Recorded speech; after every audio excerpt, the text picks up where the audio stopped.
Hello everyone! Welcome to a quick fix refresher on our little mini stuffed pumpkins. I'm using a 100% acrylic, size 4 medium yarn. You want around 40 yards or 15 grams of your pumpkin color and a very small amount of your stem color. I'm using green. You're going to want a pair of scissors, a yarn needle. The hook I'm using is a 4.5 millimeter, also known as a 7 in the US and the UK, and you want a little stuffing. You can use pillow stuffing, cotton balls, or I'm just using some chopped up leftover yarn ends. Makes great stuffing and it's nice and light too. And once you've got all that together, we can jump right into it. We're going to begin with our pumpkin color. We're going to start with a slip knot, and we're going to chain 11. Once you have 11 chains, you're going to skip the first chain from the hook, find the second one, and single crochet into it.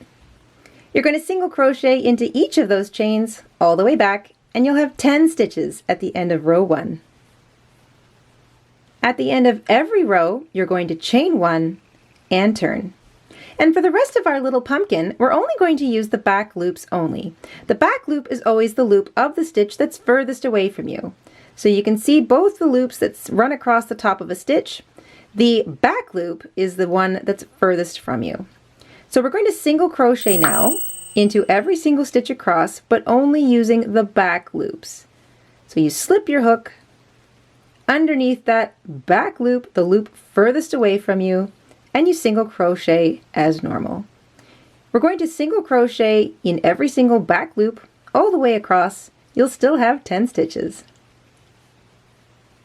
At the end of row 2, you still have 10 stitches, and working into the back loops only creates this nice little ridge effect, and that's how we get that texture on our little mini pumpkin. Chain 1 and turn at the end of every single row. You're going to continue working the back loops only, so you find the loop that is the furthest from you and single crochet into each back loop all the way across.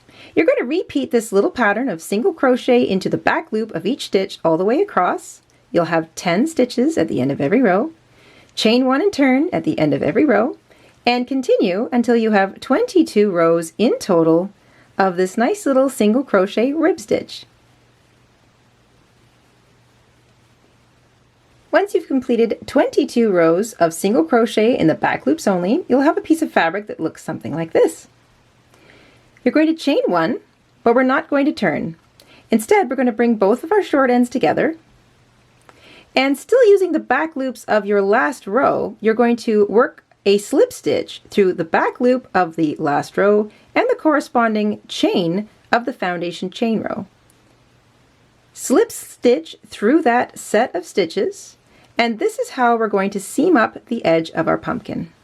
You'll have 10 slip stitches running up the side of your pumpkin, because you should have 10 stitches in your row and 10 chains in your foundation chain row. Once you've completed that little seam, it's nice and neat and tidy, it blends in nicely with the rest of your little rib stitch. Snip yourself a length of yarn that's about 30 centimeters or 12 inches. Fasten off. You can ignore your little tail here. Just tuck it into the inside because you don't have to worry about weaving it in. What we are going to do is thread up our long tail in our yarn needle.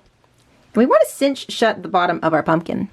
So you're going to weave your knitting, or you should say your little needle, in and out through those loops that run along the edge of the top of your pumpkin. So you're just grabbing the loops. Back and forth, in and out, all the way around. And you can slowly cinch it closed as you go. When you get back around to the beginning, very gently pull tight on that string, because you want to cinch shut the bottom of your pumpkin. Don't pull so tight that you might break your yarn, so be aware of the strength of your yarn. And once you think you've got it just tight enough that it's just not going to go any further, take your needle and, still going in the same direction, run it underneath some of those loops that run around the edge of the bottom of your little pumpkin.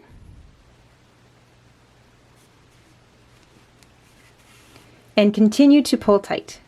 Eventually, that little space will close up nice and neat.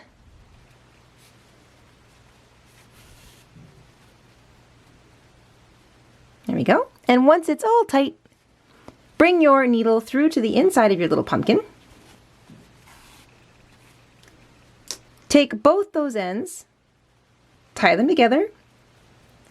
No need to trim or weave in. This is all going to sort of add to the stuffing on the inside of your pumpkin. And that's the bottom of our pumpkin all cinched up.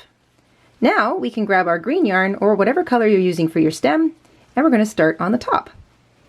Take your stem yarn, make a slip knot.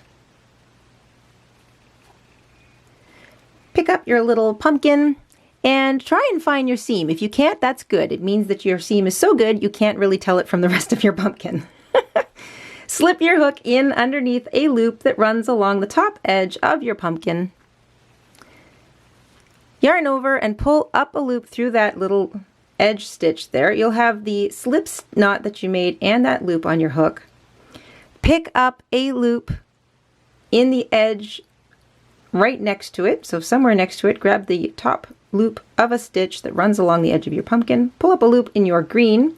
You should have 3 loops on your hook now. You're going to yarn over and pull back through everything. So what we're making here is a single crochet 2 together stitch. Pull nice and tight. You want to try and make these stitches tight.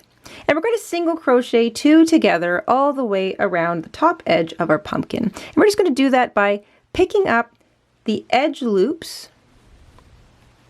So 2 at a time. And single crochet 2 together. Try to keep some tension there. Make sure it's nice and tight. Now the number of single crochet 2 together stitches that you wind up with does not matter. You just want to work this single crochet 2 together stitch all the way around the top of your pumpkin, because we're going to start sort of having it cinch in. So we're closing up the top.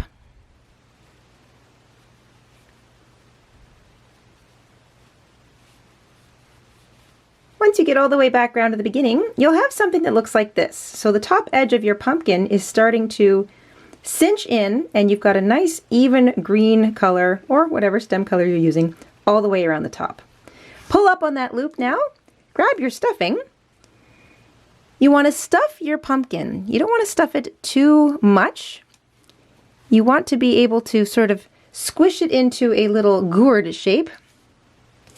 So just grab enough stuffing and stuff your little pumpkin so that it's not too squishy, but not too stiff either.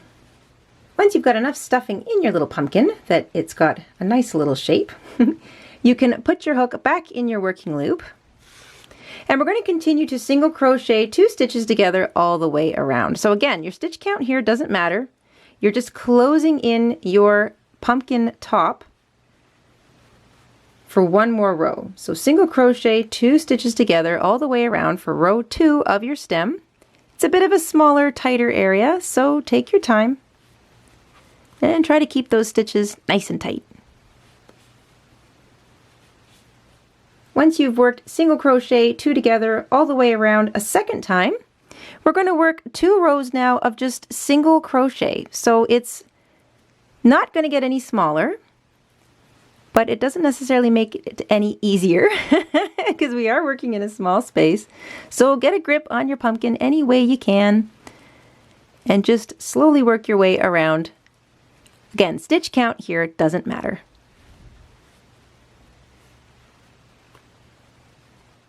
After you've worked a couple rows of just straight single crochet, we're going to close in that little top that's there.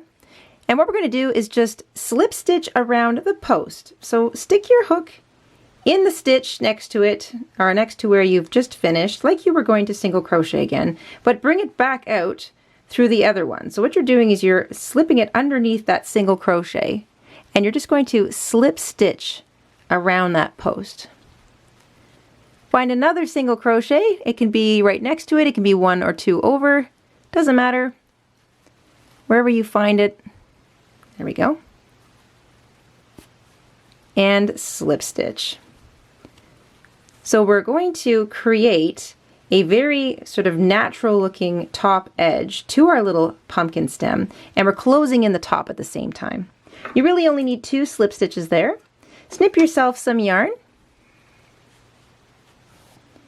fasten off, grab your yarn needle and thread up that tail.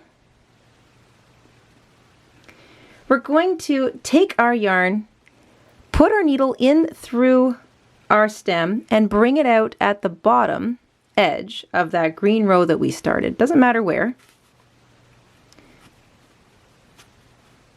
Now you can pull tightly to bring your stem down a bit, or you can sort of leave it a little looser so that it sits up. It's entirely up to you. But what we're going to do now is run our needle underneath some of those first stitches from that first row of green that we did.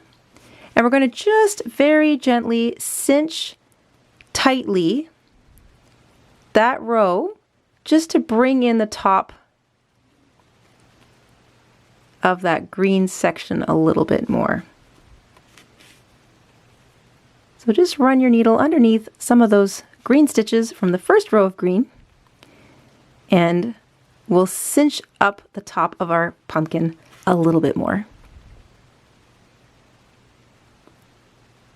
Once you've worked that little thread all the way around, you can pull tightly, and that will help cinch up the top of your little pumpkin and sort of squeeze it into that slightly gourd-like shape that we're after.